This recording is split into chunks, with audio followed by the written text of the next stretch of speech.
so many of you again. As Steve said, this is the third in our series of 4 sessions, and today's focus is on case managing more training customers with fewer staff and reduced budgets. Mary Beth, I very, very much appreciate the introduction. You know how much I've always enjoyed working with you and all of my friends in Illinois. Let's just do a quick look at what we're going to accomplish in our time together. We have a number of objectives. First of all, it's very interesting to me, case management is actually not defined in the law at all. And actually, case management is not even a required service under the law. But case management has a lore in and of itself. And what I want us to do to spend some time on at our beginning of our webinar is to talk some about what case management is, and particularly how our limited resource environment affects that.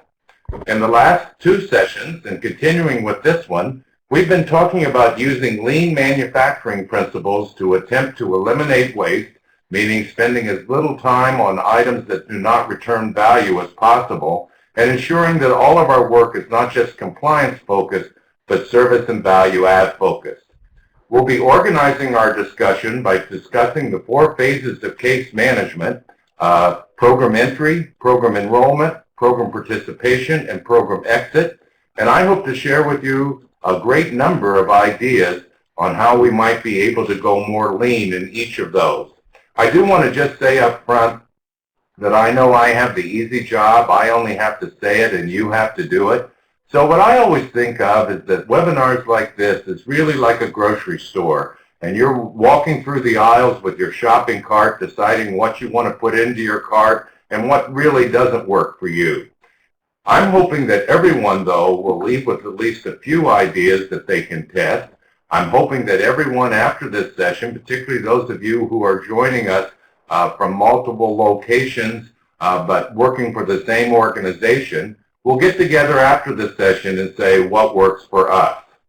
So that's what we're going to do in our limited time with each other. And if we move on to the next page, let's open this discussion of what is case management. As I said earlier, what's interesting to me, the law and regulations itself of the Workforce Investment Act really doesn't define case management. As a matter of fact, if we were going to be technical, case management is mentioned under intensive services, and it is opened with that intensive services may include. For those of you who have attended the other sessions, you know I always start with the question, is that something we have to do, or is it something that we want to do? Well, most of us will want to do it, but if we're going to want to do it, the question will be, does it add value? The word case management itself really is interesting because it's a social services term. And to what degree workforce services is a social service as opposed to attaching people to the workforce is very interesting to me. Most of the case management requirements have resulted from monitoring findings, from monitoring checklists, and from then a consequent development of local policies, procedures, and practice. We have in many ways great latitude about how to define case management because the law itself gives us very little guidance. So let's open up by just talking some about case and management. You know, I hope it's okay, and I know that words are just words, but every time I hear case manager, I hear the following: you're a case, and it's my job to manage you. I'm worried that that particular communication somehow disempowers the individual and is tremendously impersonal. Moreover, the language itself leads to a very different kind of service intervention. Are you really a case manager with a case load? I love the term load. I'm sure some of you do feel like it's a huge burden, but the words itself are not necessarily those that I think add value. Now, some of you have probably changed the name, and you're not even using the term case manager. Some of you use the word counselor. Some of you use the word career advisor. I happen to like the word career coach.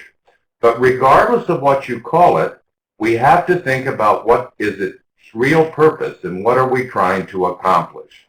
I hope that case management is more than just Pell Grants with stalking, that we really are not just following up for performance, but we're following up as a service. And that case notes are not just a compliance activity, but ensuring that in fact we have provide services. You know, I think one way to look at this is your job a reservation clerk that just simply records transactions? Or are you a concierge in a hotel that's helping people make reservations, that is making recommendations and suggestions of where to eat, and that's thinking about how case management is a service and using the terminology that in fact communicates something more than just a transactional agent? Here's my definition. It doesn't have to be yours, but here's my definition. I think that case management is coaching customers and providing value-added continuous engagement services for customer success. Why do I choose the term coaching customers? Because ultimately it's the customer's responsibility. However, many individuals need support and they need ideas about how to have the success that they want. I like coaching because it puts the responsibility where the responsibility really should rest. One of the things that we're going to be talking a lot about today is about how we continuously engage people. Calling them to check on their status and training is not a continuous engagement service. Having them come to join a study group while they're in school is a continuous engagement service. Oftentimes we lose contact with people who are participating in the program, not because, in fact, we can't find them, but because they do not perceive value in the contacts that we make. So we're going to be looking at a number of different ways today to add value and to continuously engage people so that they want to be found as opposed to just attempting to find them. You know what? I think you folks have so many different roles to play.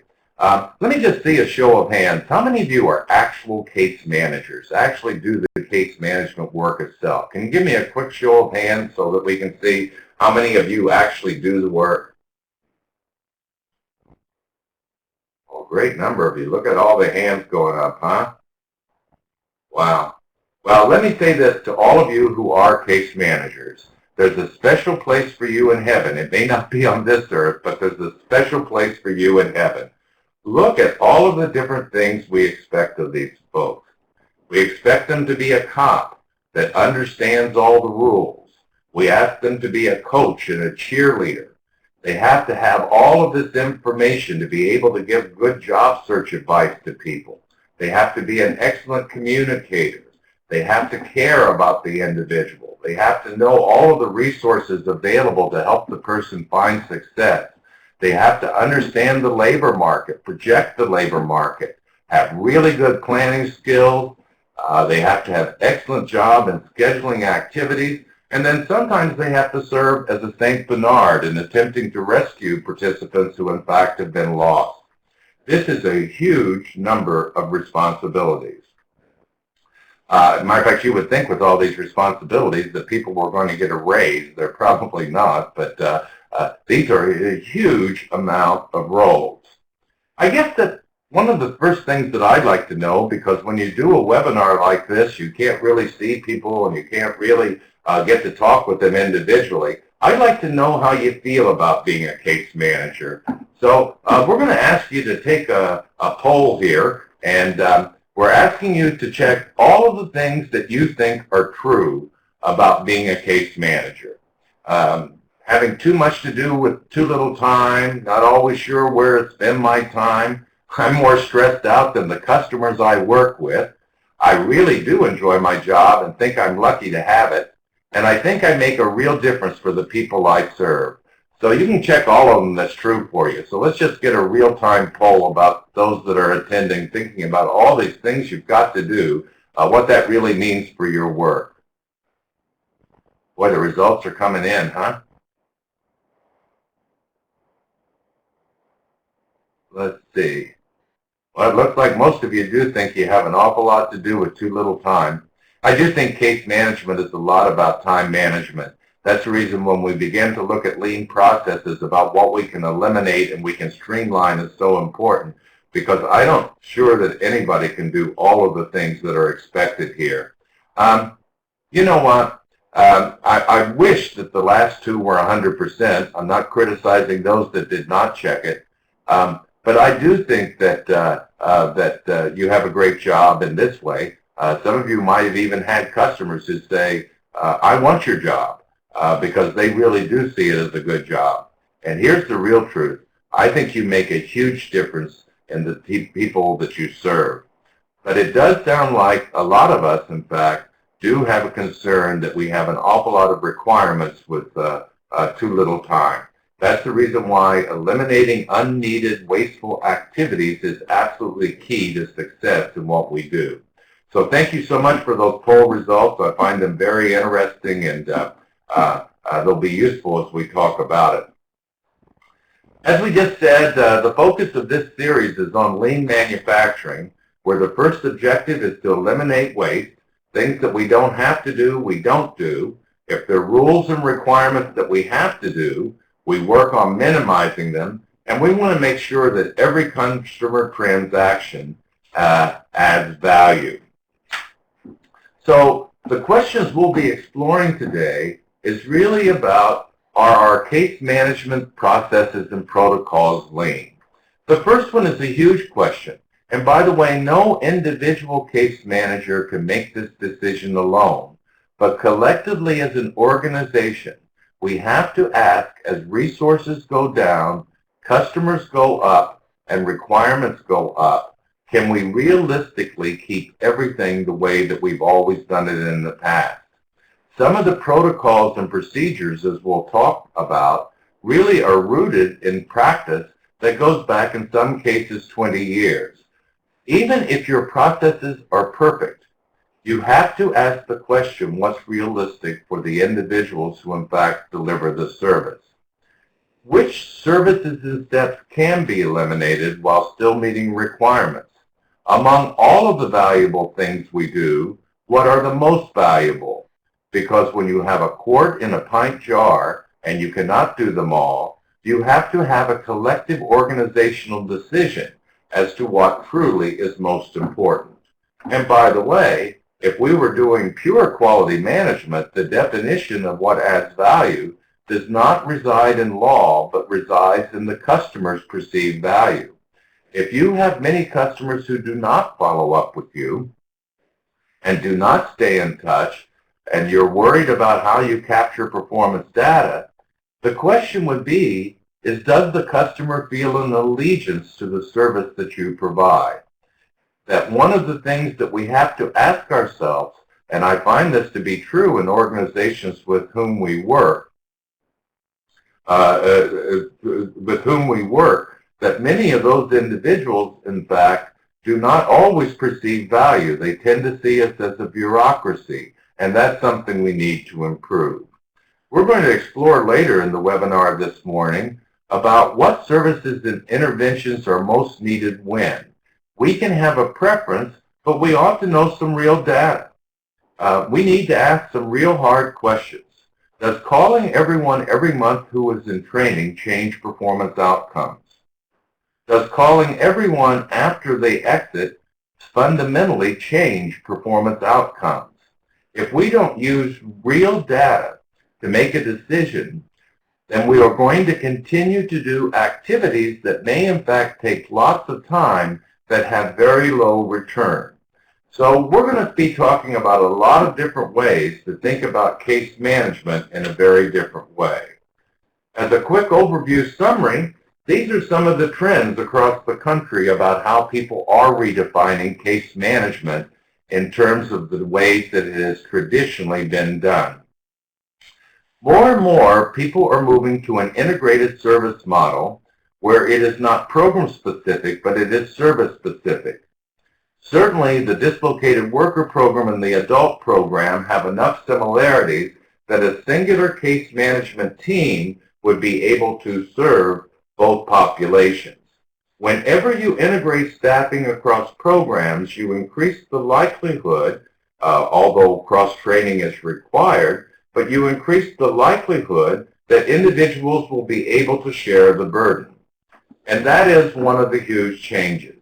It is a shift from my customer to our customer, and a shift from having individual case managers to having a case management service team that serves a wide range of individuals. And the focus is not on having a case load, but how it is that all members on the team, regardless of who the individual customer contacts, can be well served. This is important because the burden of case files is so huge that more and more the reason we enter data in case files is not just to comply, but to permit all staff people to be able to serve all customers. More and more people are recognizing that services do not have to be provided in the office, that they can be virtually provided, whether through Google Groups, through wikis, through Facebook, and there is a recognition that in-office visits are not the only way to do our work. More and more, we're recognizing that much of case management can be done in group settings, and that we don't just have people come to meetings, but we have them come for services. Not only will your show rate be higher, but people will perceive greater value. Perhaps rather than having a meeting with an individual who's in school, is to having a meeting with all individuals who are in school to discuss study skills, to discuss specific challenges, and moving from individual meetings to support groups is not only an efficiency, but sometimes is a more value-perceived service. The goal is to immediately engage people, to continuously engage them, and not just to stalk them. Our goal is to continue to serve them so that they are served at least once every 90 days from a program compliance perspective so they do not soft exit, but to provide meaningful services until they are employed in training-related employment.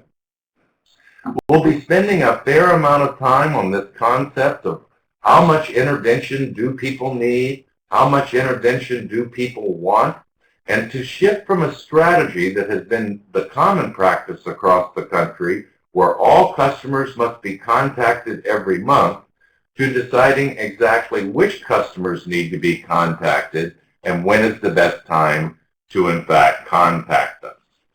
So that's an overview of some of our discussions we're going to be having in the next few minutes.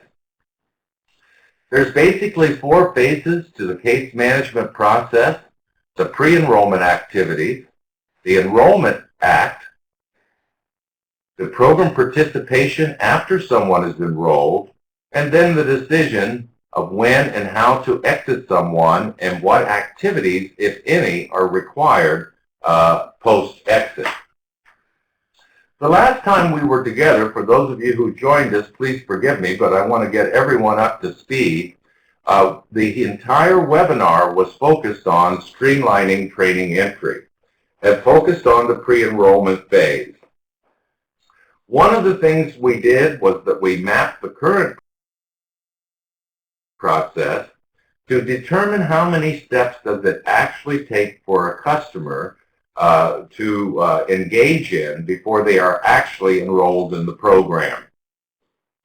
We agreed, and I hope you agreed, I shouldn't probably say you agreed because I don't know for sure, but more steps is not good for the customer and it's not good for you. So attempting to look at as few steps as possible that are required prior to program entry is a lean process. One of the big shifts that we talked about was beginning to recognize that it is not just, do we have any money to pay for people to go to school?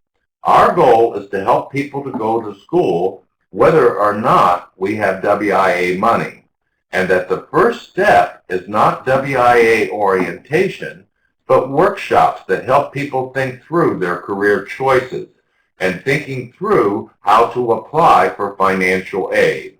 We discussed that if individuals complete the FAFSA application, that in many cases we'll have the data we need for WIA eligibility, and we will not have to collect a whole series of additional data as well. We discussed that this standard protocol not required by law in the Adult and Dislocated Worker Program of giving everyone the TABE may be a wasteful activity. And in fact, what we really need to do is to assess only what we need. We also talked about that oftentimes we need to make sure that the case manager, him or herself, is empowered to make the decisions of enrollment, because when in fact we have multiple checkers, that not only disempowers individual workers, but it means that things take way too much time. So what we did is we mapped the common as-is WIA training entry process, and then we shifted to what it might look like. And as I noted already, the major changes this here is a shift from orientation to an immediate engagement service of helping people choose a career and applying for financial aid.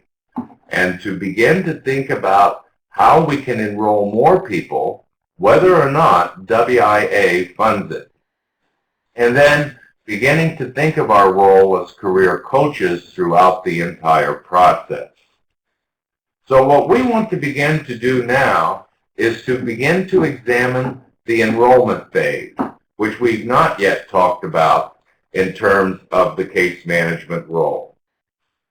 I think one of the most important meetings that we'll ever have with a customer is the meeting we have where we have decided to enroll them in the program. And I don't really think that's just true because that's the point when performance begins to really happen in terms of entering the potential performance pool. But I think that the first meeting is important because it establishes the framework and the ground rules in terms of attempting to make sure that the customer is clear on what's expected, but also that the customer, in fact, feels as though we're going to add value. Here's what I think we want to accomplish in the enrollment meeting.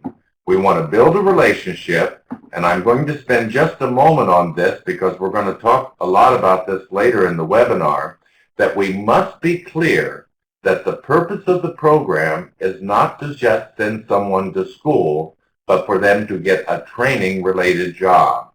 You know, we're going to talk about this later, but if we're going to do these monthly conference calls, these monthly calls to our customers, then we need to ask a different question.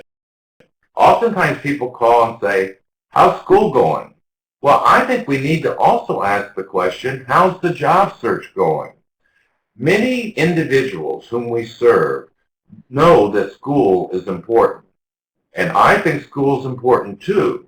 But what makes us different than just being a financial aid office is we don't just help people go to school, but we help people to go to school to get a job.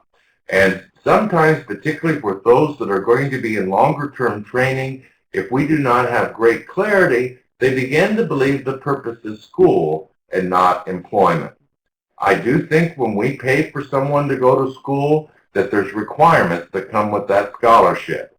We need to define what our expectations are, our expectations in terms of contact, our expectations in terms of reporting, and we need to set the ground rules for the scholarship.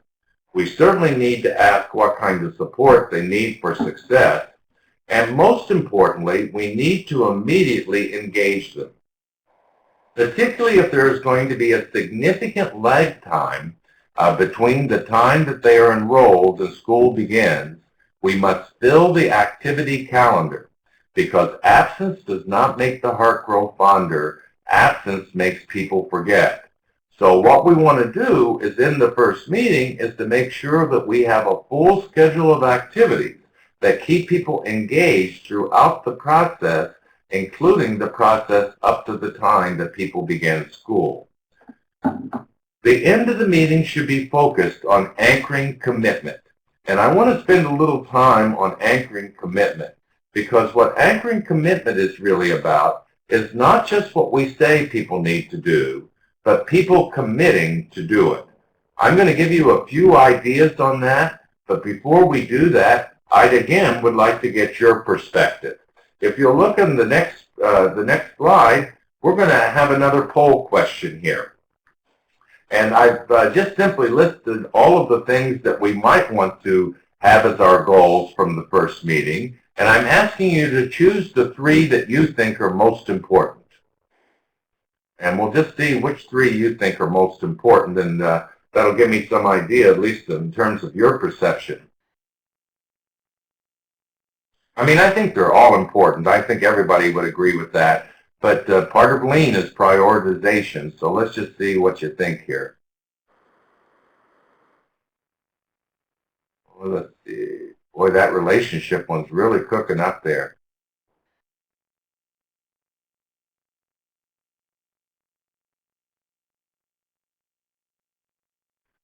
A lot of you like the expectation setting that we're really in the jobs business and not just the pay for you to go to school business.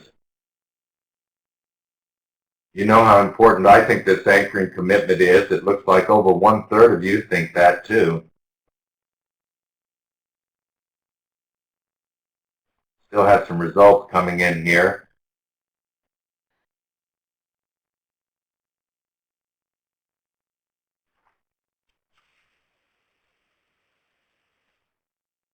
Well, those are pretty good results. Let's see here. It looks like a 9 out of 10 of you include in the top 3, coach, consultant, and cheerleader. Let me just see a show of hands on that. How many of you have found that the quality of relationship with the customer makes a significant difference in terms of the success outcome? Let's just see on that. Boy. That's great. That's the reason you're not a case manager, right? Because a case manager is so impersonal, and it's obvious here that the relationship really does count a great deal. I think that probably your customers are blessed to have you because you have that perspective, and I think that's really good. I do think this clarity of training-related jobs is really the goal is important. And we're going to talk more about this, but the goal is not just jobs, but jobs in the field for which they were trained, and that's important. So it looks like we have some pretty good agreement about what's important in terms of the first meeting. Why don't we move on and see what we mean when we talk about anchoring commitment. The first thing I want to say, and many of you probably do this, clear your hands because I'm going to ask another showing of hands question here. One of the common practices that have gone on for a number of years in the system is that many local organizations have what they call a participant agreement. And this is a whole series of things that the participant is agreeing to do because they are joining the program. That they'll make regular reports, that they'll stay in contact, that they'll do an active job search, all of those kinds of things. So let me just first of all see, how many of you do have some kind of participant agreement form that people sign at the time of enrollment?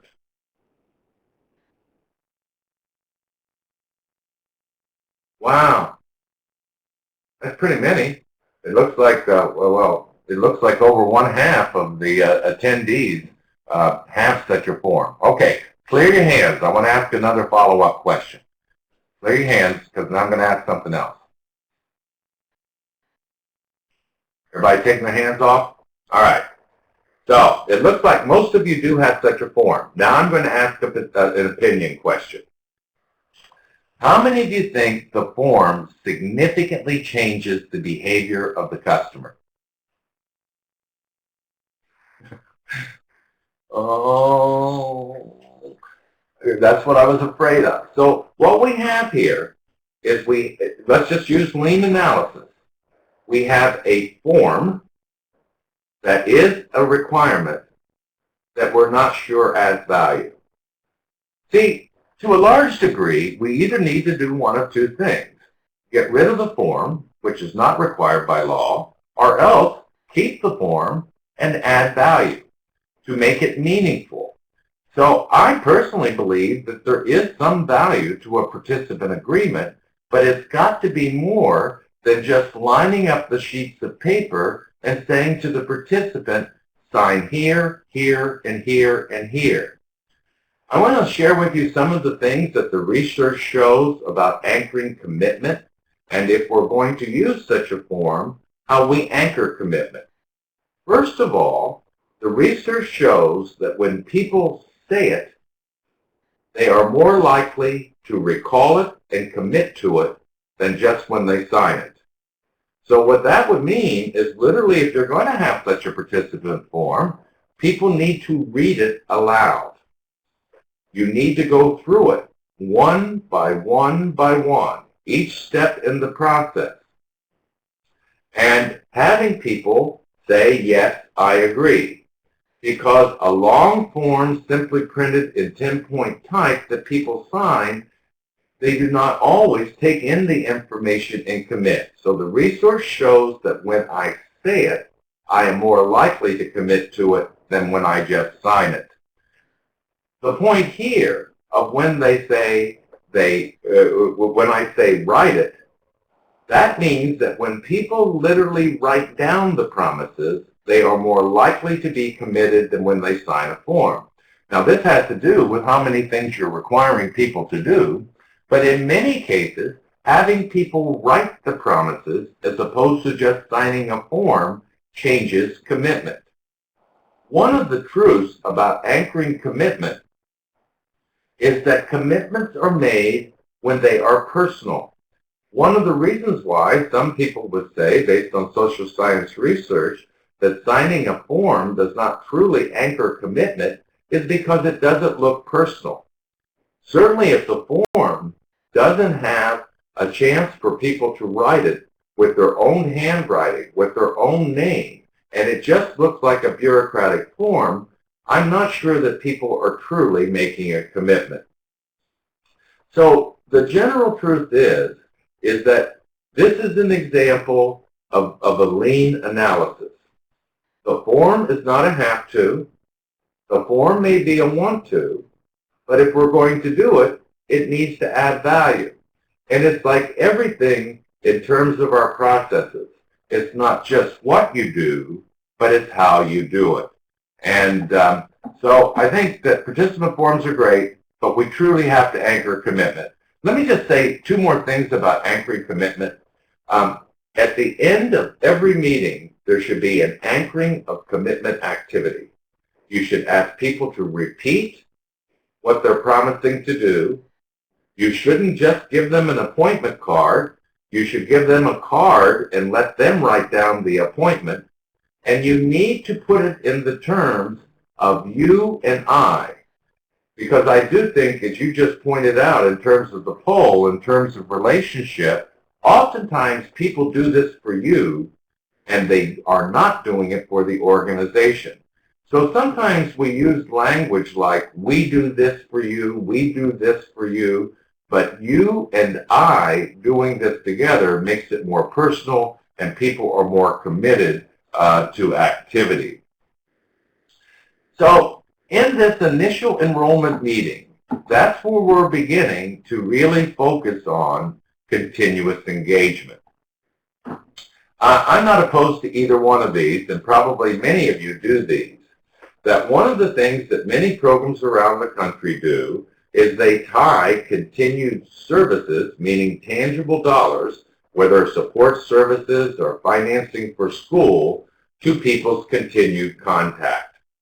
I wish it didn't have to be like that, but I do believe that sometimes when we pay for all of school all at one time, and we do not unbundle it by books, by supportive services, by training semester, then people can forget the value that we could add. So sometimes unbundling the service and requiring certain kinds of continuous engagement activities as a prerequisite for receiving continued services is one strategy to consider. As I mentioned earlier, I'm very concerned about individuals who in fact are enrolled in school with a 2-month lag before they begin. Now, some of you work with customers who are starting on Friday, and we have to enroll them and process them on Monday. But in some cases, there is a lag time before school begins. As we said earlier, I think continuous engagement means continuous. And whenever there is a lag time, then people begin to, in fact, lose whatever commitment they have made. One very important activity, and perhaps many of you work on this, but one of our challenges, particularly with older individuals, with people who have not been in school for a very long period of time, they simply do not know how to be a student. That oftentimes people are smart enough, they are committed enough, but they have no idea about how to be a good student. So I think particularly if you have a large enrollment hump during the summer as a prelude to the September begin date for school, there needs to be some series of workshops. And by the way, this is an intensive service that is a short-term pre-vocational service under WIA that is a series of either tutoring and or basic skills brush-up and or study skills. Because the goal is not just to get them to go to school, but to help them do well in school. And we'll be spending a lot of time on this, but one of the reasons that oftentimes people do not get training-related jobs and that there is a lag time after completion of school till the time they get a job is they do not start their job search early enough. So when we were talking about scholarship requirements, I would have absolutely no problem in teaching people job search skills and requiring attendance at the job search workshop during the interim period between enrollment and the beginning of school. So continuous engagement needs to begin immediately at the enrollment meeting. So now let's talk some about the program participation phase. And this is really where the bureaucratic requirements tend to be the most onerous for those of us who are actually doing the work. We're going to talk about 4 key elements that we have to consider in terms of lean case management. We're going to talk about how we deploy the caseload, how frequently and intensely should we contact which customers, how should we contact them, and how do we do good case notes without spending our life on essay writing? The first one I've already mentioned, and I do think this is something after the webinar with the leadership of your organization and all of the case managers you need to discuss. Can we any longer afford to have individual caseloads with individual staff people? I'm probably going to get in trouble here, but you know there's lots of literature that mostly is social service literature, not workforce literature, that says that no individual can do adequate case management with more than 35 people. Let me ask you, how many of you have more than 35 on your caseload? Can I see a show of hands?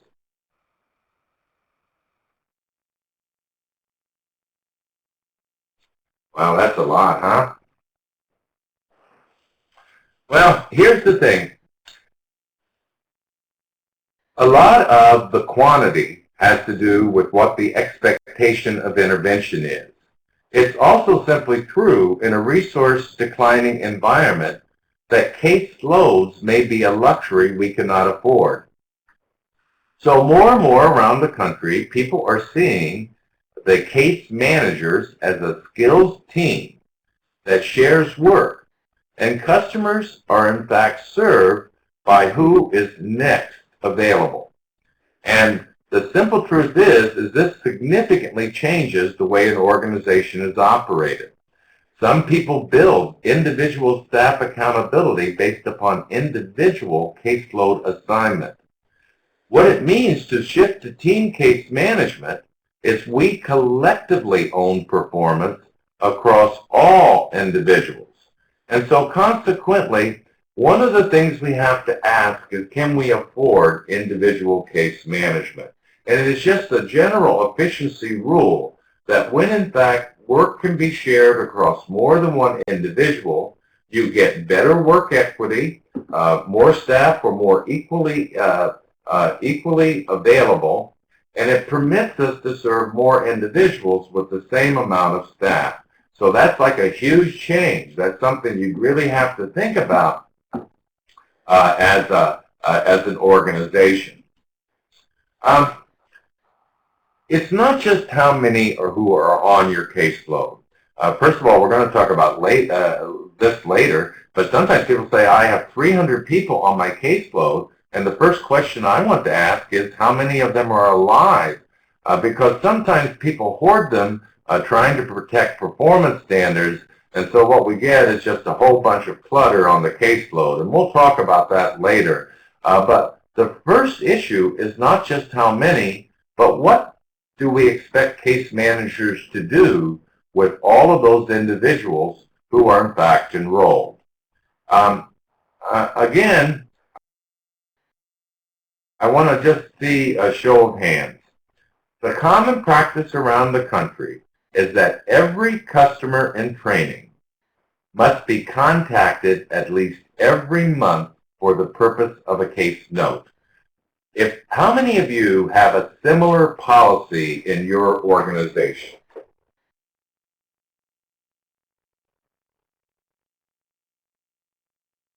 Now, I just want to say up front, again, I have the luxury of saying things that may or may not fit for you, but it does look like approximately one half of those, well, or more, of those attending have a similar policy.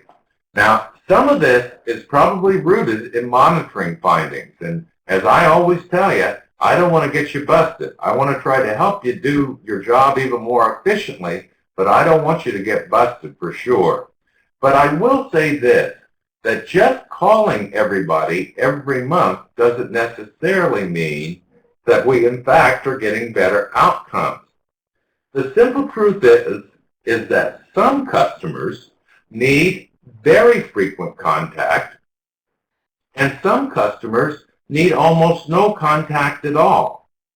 When you have a policy that every customer will be reached every month, it means some customers are not being reached enough, and it means some customers are not reached at all. One of the things we need to do is to develop a better triage strategy in terms of exactly who does need to be contacted, and that should be tied to which customers, in fact, both want the intervention and the customers who are most likely to be at risk of non-school completion and of not getting the jobs that we want them to get. So we need to look at what predicts success and what predicts failure, and to develop a more customized way of thinking about contact. Now, I just want to give as a caveat, that we should always respond to any customer who contacts us. So this issue of triaging doesn't mean that people call that we're not going to help, because we want to be there for people whenever they need us. But the question is where do we proactively search out, and who is the most important we proactively reach out to? So there probably would be a full discussion for your staff to have about who is most at risk. These are the criteria that I would want to think about. The first thing worth noting, and I'm going to ask you to do a show of hands on this for me in just a moment, because again, these are my perspectives, and I just want to make sure they're true for you, is that one of the greatest predictors is that we have certain schools that have a higher non-completion rate than others.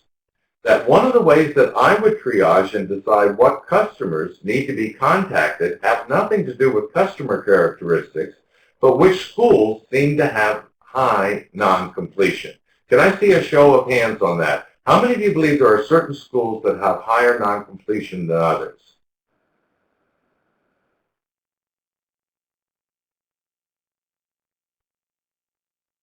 We have 30, 34, up on that. So it does not seem to be true in all cases, but it does seem to be true in many cases. So one of the things I want to look at,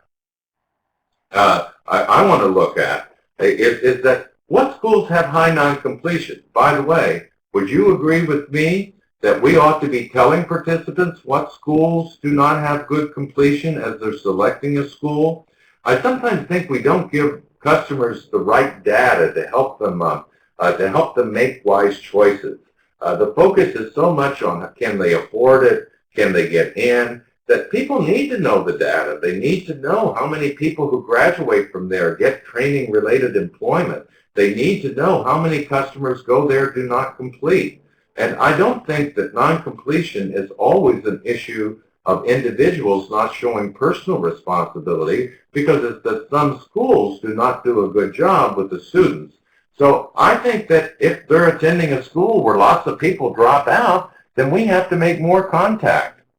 I do think that there are many individuals we serve who have so many personal problems and have such low support networks at home that oftentimes these are individuals who will need our support. Because if they do not have strong home support networks, someone has to be it.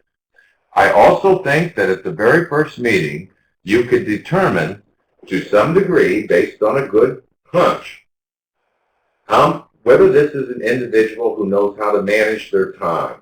Do they have good structure that they can do without support?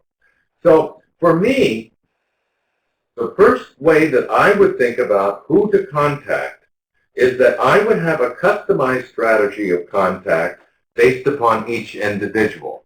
That will require some work in terms of tracking, but that not all individuals need as much contact as others. The next thing is even after you've decided who to contact, there is another important issue, which is when to contact them. I just noticed on one of the chat notes, and I'm not able to concentrate on everything at one time, someone was talking about that contact is very intense after people have graduated school to the point they get a job, and I think that's a good thing. But here's really what I think is the research, that early, narrow intervention and then back-end intervention is most important. The research has consistently shown in workforce programs that if people make it through the first 2 weeks of school, that in fact they're probably going to be okay. That's what many people would call the retention hump. And so one of the problems with a policy that says we will call everyone every month is that it misses, if not careful, the critical intervention time, which is really the first 2 weeks of school. So again, if I was designing the policy, if I was defining the policy, I would have everyone who's going to school be contacted within the first 2 weeks.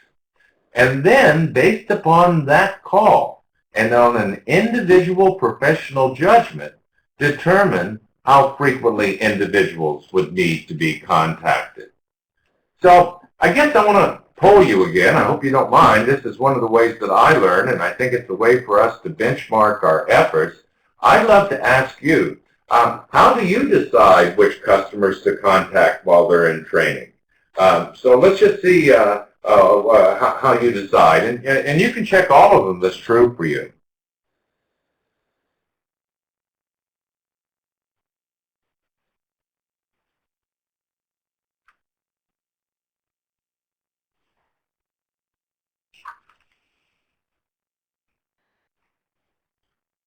Okay, we still have some things coming in here.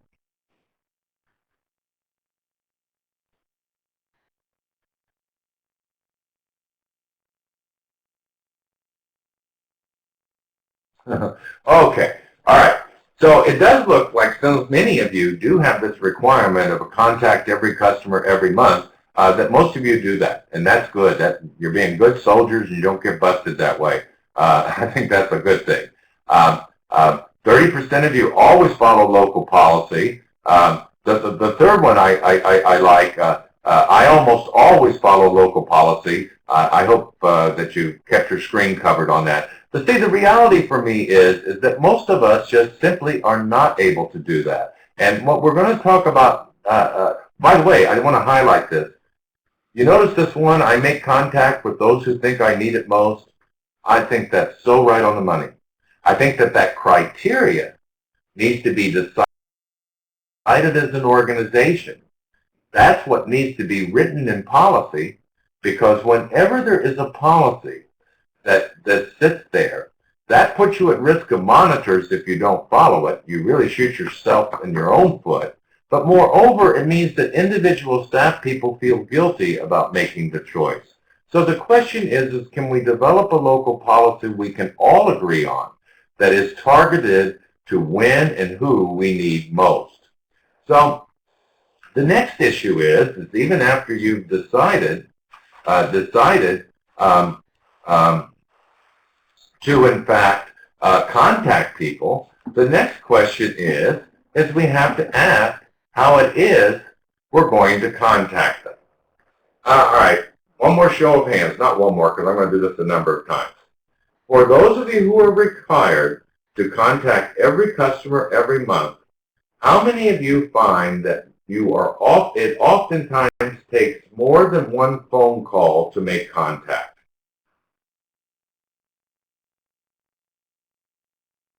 Wow. See, that's a big thing for me. Phone calls take a lot of time.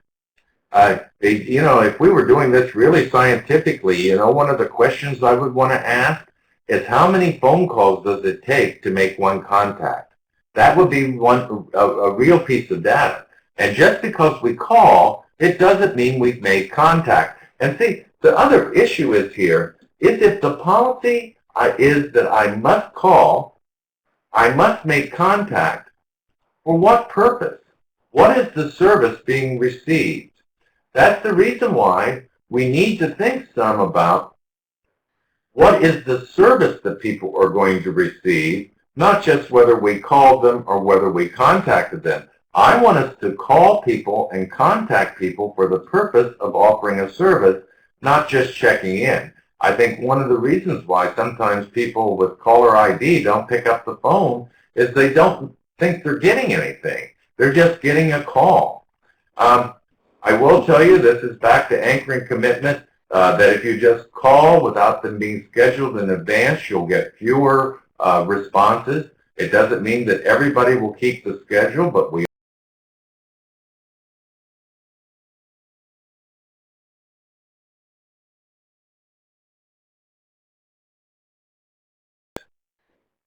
So what you try to do is to look for as many strategies as possible to in fact reduce time expended.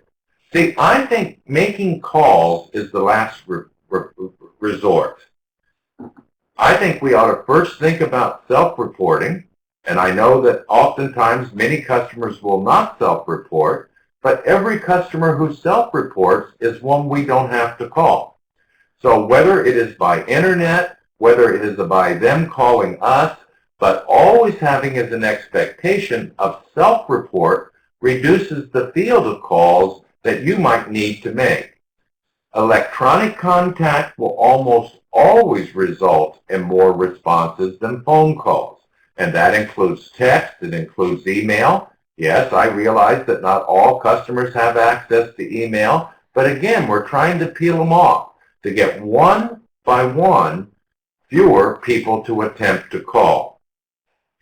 The best way to make calls the last resort is to, in fact, offer a service. And I'm going to give you some ideas on that, but I'm sure you also do this. We need to ask people how do they want to be contacted. One of the things that sometimes we expect is not just to call them, but to come to the office for a meeting. One of the big issues here, particularly if you have no-show rates for your meetings, is why should they come? What benefit will they receive? Is there really benefit in a one-on-one office meeting? You have to answer that question. I can't answer it myself. I will tell you, one program in New York that I work with, they work with all the local schools so that it is the schools that report attendance, so that they only have to follow up on those individuals whom the school report as not attending. In other words, we can have some expectation in exchange for in exchange for the scholarships that we're giving and the school receiving that funding. We can have some expectation of that. This will probably not be a good suggestion for those of you with a smaller number of people in training, but oftentimes in some areas there are just a handful of schools where almost all of the training customers attend. So one of the things that some people do around the country is rather than having the participants come to the office in a one-on-one, the case manager, if you will, particularly if it's a team case manager, goes to the school to meet with multiple participants at that place. So that's another way to think about it. Do people always have to come to the office? And one of the things that Joshua Moody just noted in terms of the chat bar, that we want to try to use virtual contacts whenever we can, including social media. I'm hoping this is true. In many of the states with whom I work, there was some confusion initially as to whether or not these kinds of contacts counted. Well, there's nothing in the rules that I know of that says it has to be in person, that it has to be on the phone. Any of these services that are offered virtually probably would count as a contact. However, you have to enter it in the data system. And so that's important. I just know that Michelle said that you can't access any social media in your office. That's too bad, Michelle. I mean, I don't know what to say on that. We might not be able to change that. I will say to you, though, that one of the things is that if you can't put that in the shopping cart, then it's just an idea you can't use. But we're going to have to think about some other ways to do it, and I hope your leadership will find a way to make that possible. You know, anybody can go on Google and form a group, and it's possible to have virtual case management groups, and that's one of the other things that is also true. So I'm seeing over here in the chat bar, a number of you are ready to talk about this, and that's what I want to find out too. Please do the following. This is another poll question here. Give me some idea of what are all the methods you use to contact customers. And so if you ever used any of it to contact a customer, just put yes, and let's see how wide the variety is here.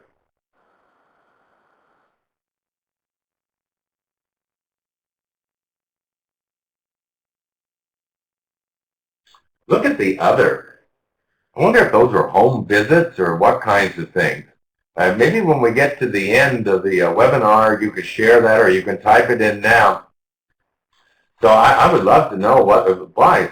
50% of you have some way that I've not even listed, so that's great. Facebook, I think that's good. Looks like Facebook's a big one. I had that on the list. It doesn't appear on the survey, but that's a good one. So it looks like phone is the predominant method, but a large number of you use email. I think that's great. About 1/5 of you are using text. Not many of you are using Google Groups. Actually, only 1. 5 of you have got LinkedIn. Everybody know what a wiki is? It's a web page where everybody can participate. You might want to check out freewikis.com. It doesn't cost anything to set it up. And it looks like we have some Twitters here too. Basically, we have a wide variety of methods here. Here's the truth for me. Any of these are acceptable. Phone is probably the least efficient. So we need to somehow get out of the idea that we have to call them every month. I want us to think about that we have to contact them and serve them frequently. Oh, snail mail. I forgot about that. Shows you what world I'm living in. All right, let's move on and begin to talk some about these office visits. And I gave some suggestions on this already, but one good thing to do is to make the office visit more than just a meeting. I do think study groups are a great idea. I do think it's possible to require individuals to come to a job search workshop as a condition for their scholarship, but one that I like a lot is that I think that we should have some celebration points. At the end of a first semester, at the end of the first month, certainly at graduation. Then another way to make the office visit more than just a meeting is to celebrate the successes that people had. Remember when we said the roles of a case manager was coach, cop, consultant, and cheerleader? I think the cheerleader role is a big one. By the way, this is just a side note. I will say this. Sometimes it's not just that the customer needs to celebrate, but we need to celebrate too. That's how we know that we're adding value. So I think that's something you might want to think about. We're going to have just a little time to talk about case notes, and here's some things about case notes. Again, case notes do not appear in the law, but they're exceptionally important to monitors, and yes, this is where oftentimes monitoring findings appear. What we need to think about is that the goal is not the case notes. The goal is the service, and then the case notes merely records it.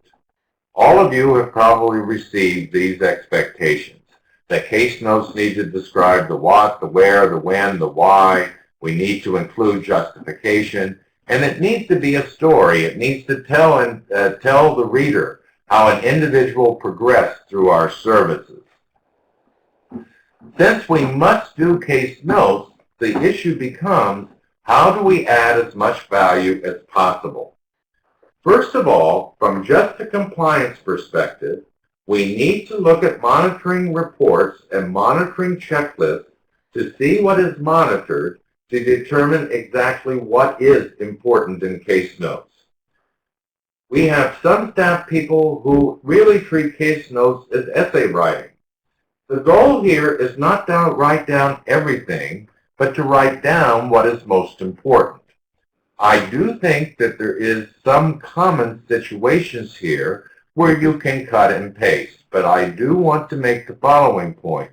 It is frequently a monitoring finding when all case notes look the same. So it's certainly possible to copy and paste, but every note should be customized with the specifics of that individual. In the last two webinars, we talked about this. This is just my own belief, is that if you are taking handwritten notes and later electronically entering them into the electronic system, that's twice the work. You'll find it much better to do real-time data entry, and if you do it as you go, the other thing that happens is sometimes when you don't enter it in real time, all of it gets all backed up, and it means sometimes important data is lost. So you need to think about how we can move to a real-time data entry system. The final note is for those of you who are moving to a more integrated service delivery model, a greater team model of case management. The rule begins to be that whoever provides the service enters the case note. So, if a case manager has a customer attend a workshop, it is the workshop leader who should in fact enter that case note, not the case manager. If the case manager refers the individual to someone who in fact works with employers to talk about a job referral, then it should be the employer staff who enters the case note, not the case manager. The general rule is whoever serves enters, and I don't think that's always the case. Some case managers have tremendous proprietary control over their case notes, and some of that is probably due to the fact that people presume that the accountability is all by an individual. But as we move to a leaner world where we do not have many resources, all staff need to carry the load of service recording because it is so very important. So as we're thinking some about case notes, don't see them as just compliance. I do think it's important that case notes is not something that's done to a customer. It's done with a customer. I think that people need to sit down and to talk some about what they're doing, what the next steps are. And so this isn't something that takes place after the customer leaves. This is really something that ought to happen with the customer so you have a chance to celebrate and plan next steps. One of the reasons you want to take good notes is that if you don't take good notes, then other members on the team can't serve them. So that's some thoughts on the participation phase. That brings us to the fourth phase, which is exit and post-exit. And a lot of you noted over on the side that you do have an intensity of intervention that happens prior to exit. And that's probably both because you're smart and because it relates to performance standard attainment. Most of you know that if any customer does not receive a meaningful service within 90 days, they must be exited. That's what people call a soft exit. Simply calling someone to check on their status does not count as a service, and so consequently, if there's no real service provided during the 90 days, even if you called them every month, that wouldn't count. Exits are important because it does define who is in the participant pool that counts on performance, and it starts the performance clock. And in general, exits should be planned and known whenever possible. All right, I don't know if this will be popular or not, but I want to give you my definition of a soft exit. Soft exit is simply when individuals when there has been a failure to continuously engage customers in services they believe are meaningful. When they disappear and we don't serve them, that simply means that people have not seen us as very important. I think soft exits is really a bad thing sometimes because from a lean perspective, look at all that we have invested in this individual, and now will we get any return? So as we're thinking some about the exit process, the first thing to think some about is cleaning up the case flow. Remember when I perhaps cynically said, those of you who have 300 people in your caseload, my first question is how many of them are alive? Well, here's the thing, is that if they're not engaged, we need to exit them.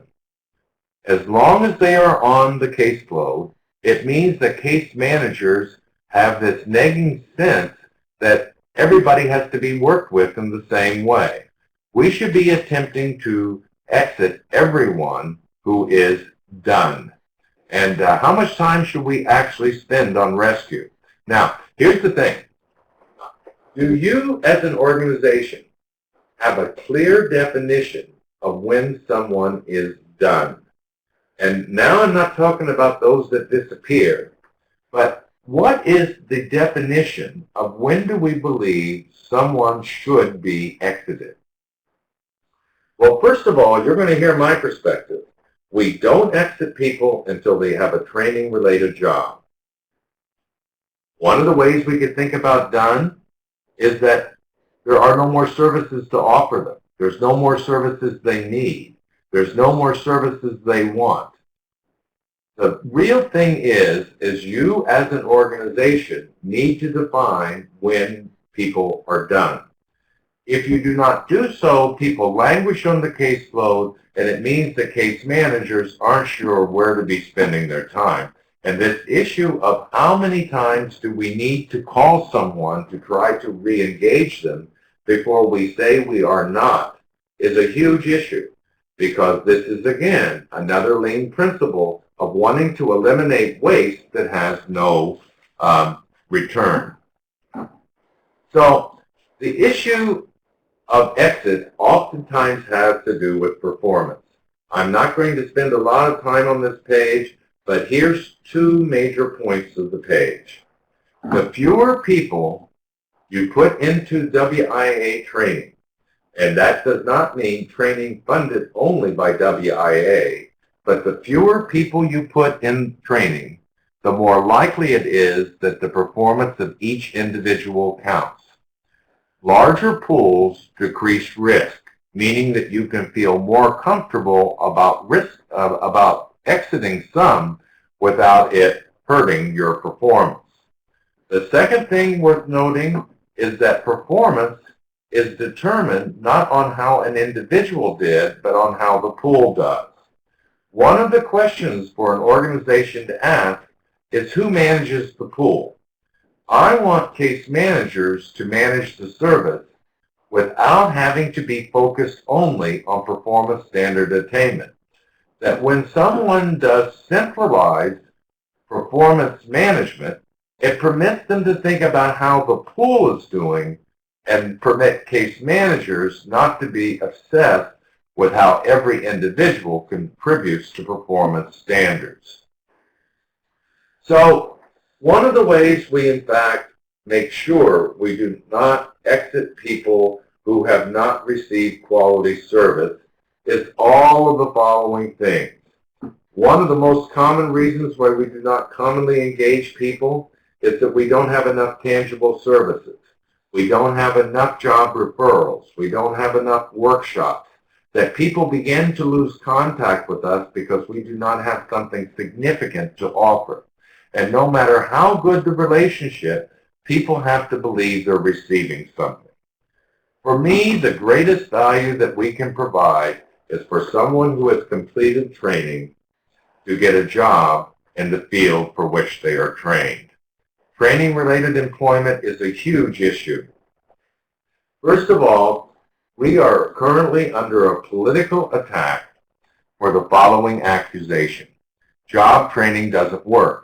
And more you will see in GAO reports and Senate testimonies the accusation, and I believe it is an accusation, that money expended on occupational training doesn't bring results because people do not get jobs in the field for which they are paid.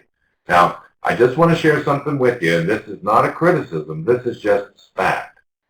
Nationally, according to the 2010, which is the most recent data we have, nationally, of all of the adults in the WIA program that went to school, only 1/3 of them got jobs in the field for which they were trained. In the dislocated worker program, it was only 37% got jobs in the field for which they were trained. Now, you in Illinois, according to the 2010 report, did better than that. 42% of your adults got jobs in the field for which they were trained, and 46% of dislocated workers got jobs in the field for which they were trained. But what that means is, even in the case of your wonderful performance, is that 50% of the customers that we helped go to school did not get jobs in the field for which they are trained. This is a big issue.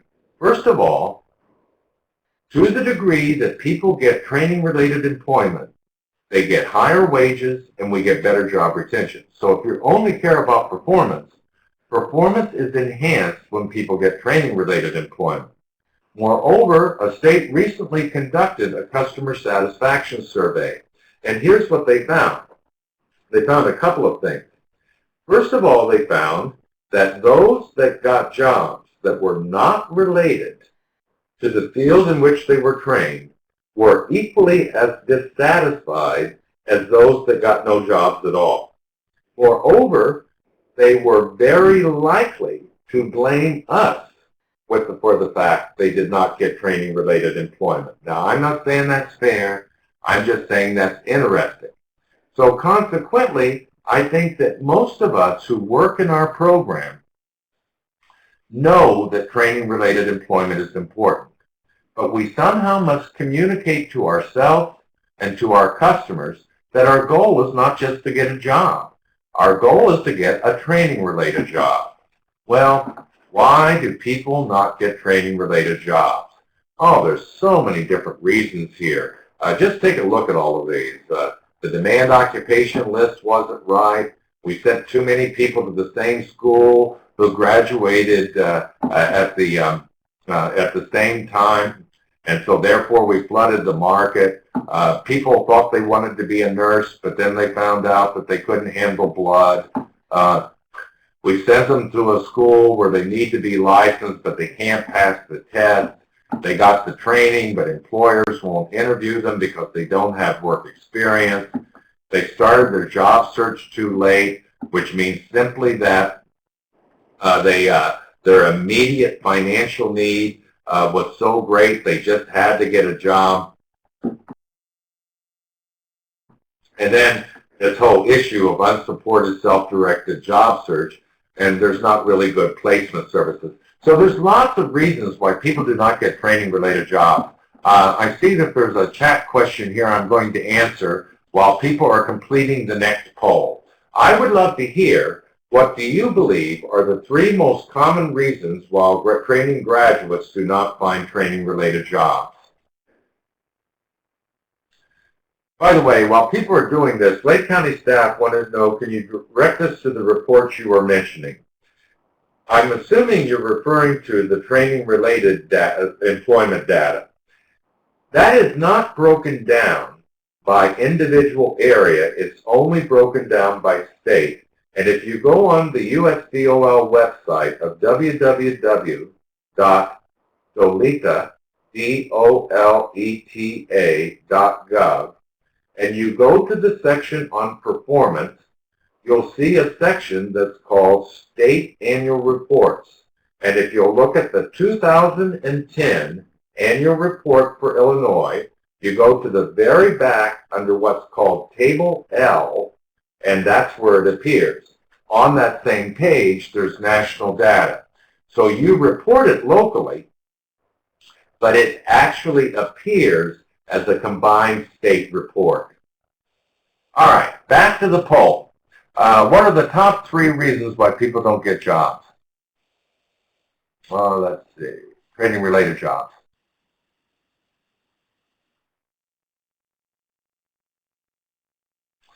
Okay, we sort of have lots of choices here. It appears the most common reason is training but no work experience. Boy, I agree on that. Training can get you an interview, but it's work experience that gets you a job. I'm going to talk some more about that in a moment. It looks like people said the second most common reason is the immediate financial need just to get a job. And I don't blame anybody for that. Of course, the question is should you exit them if they don't have a training-related job? See, I would never exit anybody until they had a training-related job, because just because they have a job, it doesn't mean they can't stay in the program. So I certainly think people have to take a job to feed their family and themselves. This inaccurate demand occupation list is a big thing. That's something we control, and we'll talk some more about that in a moment. Many graduating at the same time, flooding the market. I think that's all true. So let's just go to the next page, and I won't spend a lot of time on this, but here are some simple ideas about attempting to resolve the challenges in training-related employment on each of these. First of all, here's the thing about the demand occupation list. The demand occupation list has to change all the time. This isn't something that's updated annually. It's not something that's updated every 2 years. It needs to be updated in some cases every 2 to 3 months, because the labor market changes all the time. Moreover, the demand occupation list cannot just be rooted in technical academic LMI. We need to be looking at the job listings and changing in real time what our demand occupation list is. So that's not a case manager role. That's a leadership role and a board role. And we need to make sure our demand occupation list is rooted in real time in our real local economy, and it needs to be frequently changed, because just if people choose from the list and we say it's in demand, it truly ought to be in demand. Let's see, I'm going to just pick and choose because we don't have all the time in the world. I want to talk some about this no work experience. You seem to think that one was important. And David Taylor over here in the chat bar said we need to fund internships and OJT. I'm with you, David. And this is really one of the most important things we can think about. Our job is not just to send people to training, but to help them get training-related employment.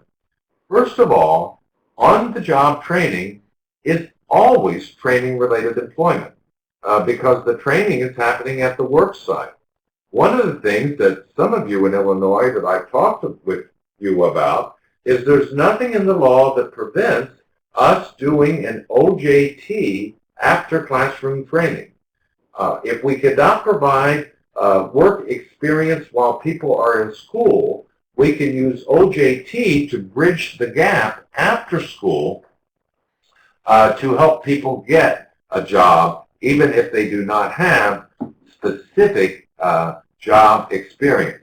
You see, occupational training is different than job training. Occupational training prepares you for an occupation. It doesn't mean that people don't need job training for the specific job. I'm with you. I think we need to look at work experience, internships, volunteer. The general rule in working with customers on their individual employment plan is to ensure that they always have some work component that is related to the training that they are going to, because this is the most common reason why people do not get training-related jobs. They get an interview, but they will never be able to compete with those with work experience unless they have some opportunity to gain that. Let's see if there's any other things here in our limited time we should look at. I think this is a huge one. Dun & Bradstreet says that the average amount of time for people to find a job from the time that they begin their job search and apply to the time they are actually hired is over 4.2 months. Job search has to begin while people are in school, not after school. And we need to somehow make sure that we're overlapping our job search services concurrent with training. It's not like you complete school and then look for a job, but you begin to do things while you're in school that will help you get a job. So these are just a few of the ideas. I mentioned this one. I know that particularly in this economy, sometimes people are going to need to get jobs that are not related, but we shouldn't exit them. We should see them for what they are, bridge jobs while they're looking for training-related employment. So those are a few things worth thinking about. Some of the things that you might want to think about is how do we help promote our training graduates? In Florida, I got to see a wonderful local area that prepares what they call talent portfolios, which are simply one-paragraph snapshots of individuals who are graduating from certain schools in certain occupations that they distribute to employers that might be interested. In some places, they have at times of graduation a talent on parade meet and greet session for people to invite employers to see training graduates. Certainly, we need to make sure that our business service staff knows who's graduating and that they have some responsibility to, in fact, help them find a job. So the final thing that we'll have time to talk about to make sure we have at least a few minutes for discussion is about post-exit. Now, this may be one of the most contentious things we're going to talk about in the whole webinar. I don't know. But one of the things we have to ask is, after someone is exited, do we need to call? Now, under the Job Training Partnership Act, we had to call because this was before we used wage records to determine whether people were employed. In many places across the country, people don't trust the wage records. That's the simple truth. And so consequently, what they're attempting to do is to call after people have exited to say, are you working this month? This quarter. Can we count you? This, again, is an enormous amount of work. Oftentimes, it's many calls with no contact. And one of the things we have to ask is, does it return value? If we're only calling for performance, or are we calling to really see how people are doing? Well, I want to just give you a piece of data, and then you'll have to make a choice. Nationally, last year, in the Workforce Investment Act programs of adult and dislocated workers, less than 2% of all performance was achieved through supplemental data. All of the rest was accomplished through wage records. Now, if you believe that you are at such threat in meeting your performance standards that you can't afford to lose that 2%, then you probably ought to call. However, what you have to ask, particularly if you're exceeding your performance standards, how much work are you doing for 2 additional percent? First of all, the 2% might not be within your area because it depends on where you are. Now, if you border another state, many of us believe that somehow the wage records won't pick that up. However, in most cases, it will. So consequently, I think you have to ask yourself, is it worth making the calls? And I'm looking for ways to eliminate time so that case managers can in fact spend time on what counts most. So in general, I've recommended a number of things to you, and we'll use the rest of our time for discussion. Hopefully you got a few ideas on case management and the ways we might want to think about it differently, some suggestions on how to improve all 4 phases of the process, the need to have continuous engagement services, that we really do need to think about not just calling everybody every month, but who we call, when, and how frequently. The purpose is training-related employment, and that we have to think some about what we do exit and post-exit. So I hope I haven't preached at you too much. I'd love to save the next 15 minutes for us to have a discussion on what you thought was interesting. So if you have questions, if you have thoughts, if you have ideas and things that you're doing that we've not talked about, that would be really, really good. So I'd love to hear your thoughts. If there were things that we talked about you thought were unrealistic, that's fine. If you have things that you want to know more about, that's good too. But let's just use this time to dialogue so that I can learn from you. Looks like a lot of people are typing things in. Beth said, I don't like the group case management idea. It takes away from the personal relationship with the customer. Let me just say to you, Beth, I think that's true. However, I don't think personal relationship has to be a singular. It's conceivable to have multiple relationships. Now, from your own satisfaction perspective, I bet the individual relationship means a great deal. So again, you don't have to do everything we talked about. I just will say that I do think that we are going to have to look at different ways because we might not be able to have the time to do it the way we've always done it before. But I know what you're saying for sure.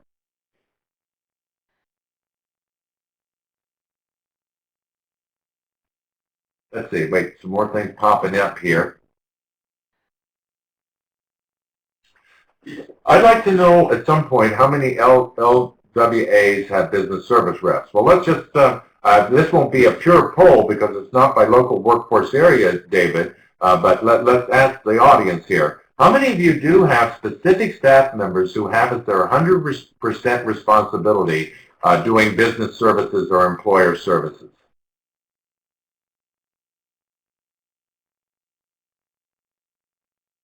Well, it looks like a fair amount, David.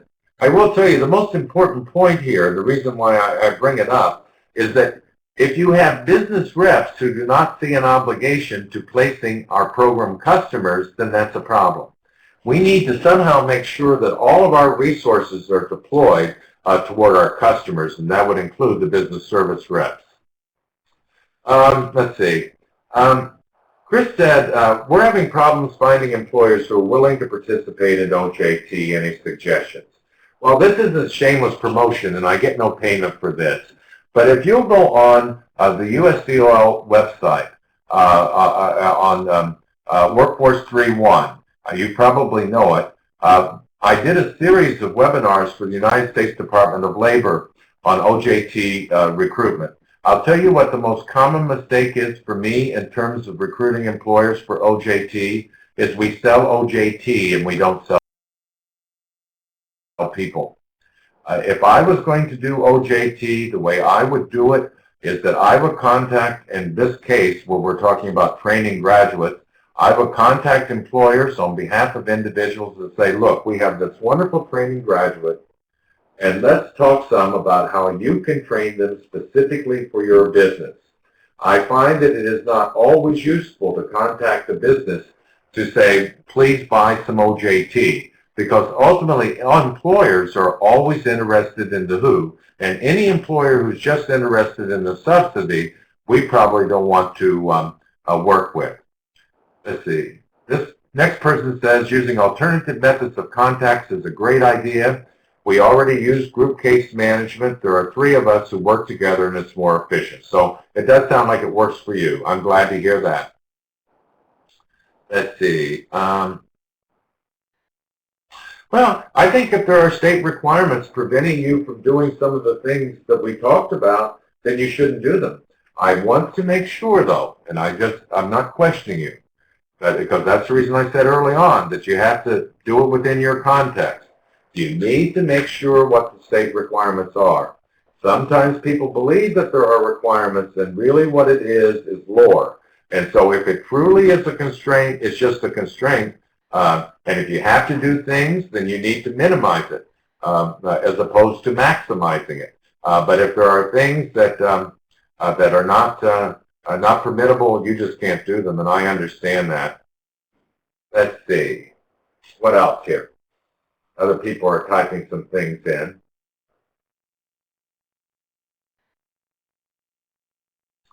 It looks like a number of you have had some challenges in terms of sound, and I know that we're very, very sorry for that.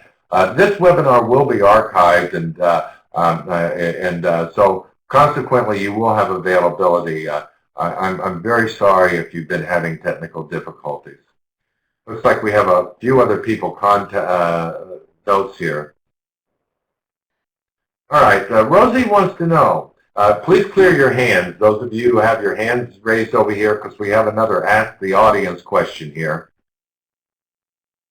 All right, Rosie wants to know, are other areas using work experience as a stepping stone to OJT?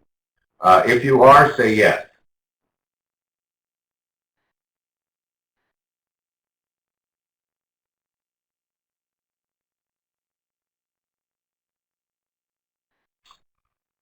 Okay, it looks like a few are. What I like that you're asking, Rosie, is OJT is not the same as work experience.